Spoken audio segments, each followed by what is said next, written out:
So unless you've been living under a rock, I'm sure you're aware that Taylor Swift and Travis Kelce are engaged. And to literally no one's surprise, this engagement has turned political because doesn't every viral story have to become political?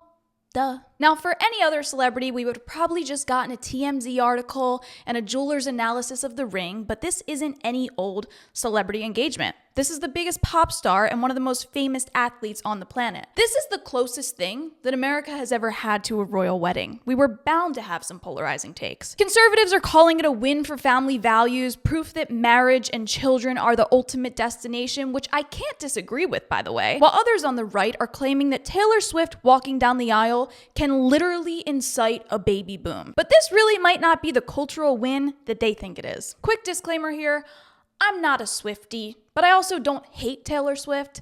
I saw her Eras tour when she was in Tampa a couple years back, and I still talk about the sheer athletic endurance of that woman. To put on that show day in and day out was no easy task, and her work ethic is to be respected. I disagree with her on many things, but I'm genuinely happy for her. This video is more about the way people are politicizing her engagement and not Taylor herself. I also know many of the people personally behind the tweets and commentary that you will see in this video, and my views are not an attack on them as people, but instead the war mentality that they've been sucked into. So just to give a quick little recap, Taylor Swift has always been famous for her dating history. She's practically built a career on breakup anthems. After she and her long-term boyfriend Joe Alwyn split in 2023, NFL tight end Travis Kelce publicly shot his shot. He went to her Eras tour in Kansas City and tried, but failed, to give her a friendship bracelet with his number on it, and later vented on his podcast with his brother, former Eagles center Jason Kelce.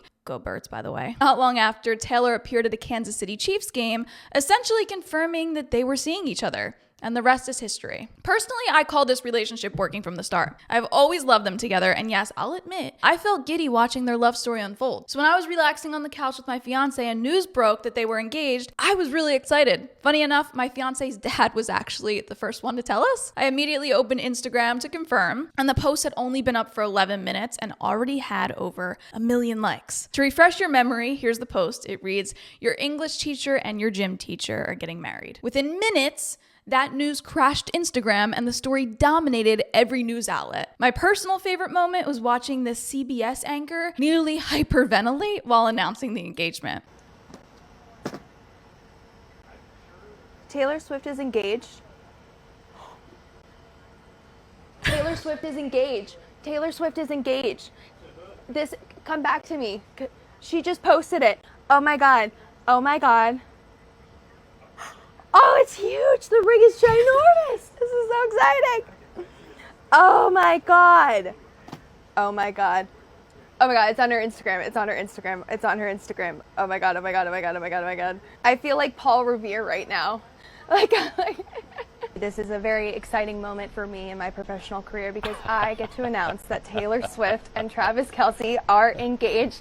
As you're talking to Joe Lang, our lovely producer Gabby Ake texted me and said, Taylor Swift's engaged. And that's when the engagement morphed from celebrity gossip to an international firestorm. Suddenly, it wasn't enough to say, congrats Taylor and Travis. Every political pundit, cultural critic, blogger, and armchair commentator felt the need to stake their claim with a hot take. It became less about the couple themselves and more about the cultural spectacle they represented, an algorithmic goldmine. Every tweet, post, think piece, and podcast was just another attempt to cash in on the Taylor Swift effect. If you weren't grabbing your slice of that engagement-boosting cake, you were practically committing content malpractice. And honestly, my favorite part was watching corporations try to cash in too, like Krispy Kreme handing out free donuts the night of the announcement. Side note, I've never actually had a Krispy Kreme donut. Should I? Anyway, moving on. I want to focus first, specifically on the conservatives' reaction to this news, because admittedly, that's what most of my X feed consists of. I expected a lot of what I saw, but for some reason, it was this tweet from CJ Pearson, who, by the way, I've met and I really think is a great guy, that really started to make me question the motives here. The tweet reads, "This is a cultural win for conservatives. It proves that no matter how loudly the left rages against tradition, they cannot erase its fundamental place in human life. Marriage matters, family matters, stability matters. And again, this isn't a diss at CJ personally. There are many other tweets like this. And I say this coming from the perspective of someone who maybe would have tweeted something similar in the past. It just feels inauthentic. It feels like you're jumping on a viral story to get traction and eyes on you for saying the right thing. It feels like someone who is so chronically embossed in the far-right culture that now believes every solitary topic has to be presented as a war. Two people getting engaged and living out their happiness just doesn't feel like it warrants the pushing of your agenda. Here's a similar tweet that reads, Taylor Swift is engaged. Call it what it is, a cultural win. Marriage and family never go out of style. Another tweet, Taylor Swift is engaged and the Cracker Barrel old-timer logo is back. I'll take these cultural wins any day. And my favorite from the Financial Times is an opinion piece titled, For those used to her softer sensibilities, Taylor Swift's current lifestyle is giving MAGA energy. It's brazen, proud, and a 10-carat garnish. Garish. Garish? It's Ralph Lauren and USA. Garish. Okay. The other major theme in conservative commentary was the idea that Swift's influence alone could trigger a baby boom. Yes, you heard that right. The same woman who cried in her Miss Americana documentary over abortion rights is now being championed as the savior of America's fertility crisis at 35 years old. Here's the issue. It's the same people who mocked her as the single cat lady in her 30s who are now parading her as the face of traditionalism. And worse, it shows just how out of touch the reaction really is. The audience they think they've won over with this narrative, they're interpreting it in the exact opposite way. So rather than just explain this myself, let me show you some of the viral responses that started flooding the internet. I'm gonna have to mute some of these because of the music, but the first one is from Brianna LaPaglia. I think she's one of the Barstool Sports girls. It reads, Taylor getting engaged at 35 is the definition of never settle on someone who doesn't deserve you.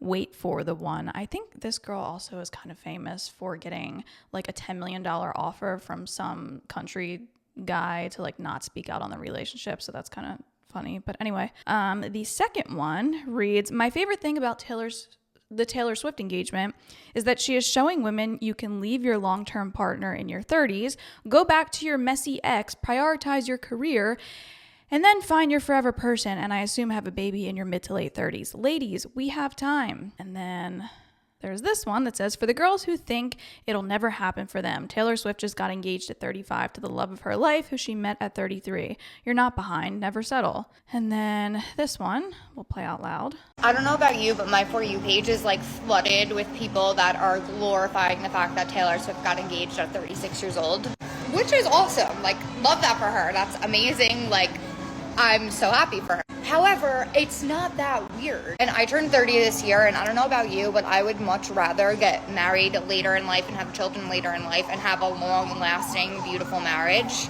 than be like settling in my 20s with someone who I wasn't meant to be with. And if you find your person in your 20s, like, amazing, well, power to you. But I just think we all need to get around like the norm. Okay, so here's the thing. If you listen to these reactions, of which there are tons, the message people are taking away is basically never settle. You have plenty of time. Look, Taylor Swift found love in her mid-30s, so you can too. Now, I'm not here to accuse Taylor of any wrongdoing. Every situation is different, and I don't know Taylor Swift personally, so maybe none of her past relationships were the right fit. That's valid. But the way this story is being framed feeds into one of the most common, and I'd argue, dangerous modern dating narratives, that you should hold out for perfection in an imperfect world. And here's the most important part. It's not even Taylor herself sending that message. She just got engaged and shared her happiness. That's it. The problem is when we pedestalize celebrities, their personal choices get reinterpreted as universal advice. Suddenly, Taylor Swift isn't just a person celebrating her engagement. She becomes a symbol, a role model, proof that you can delay commitment, delay family, delay responsibility, and it will all work out fine. But here's reality. Taylor Swift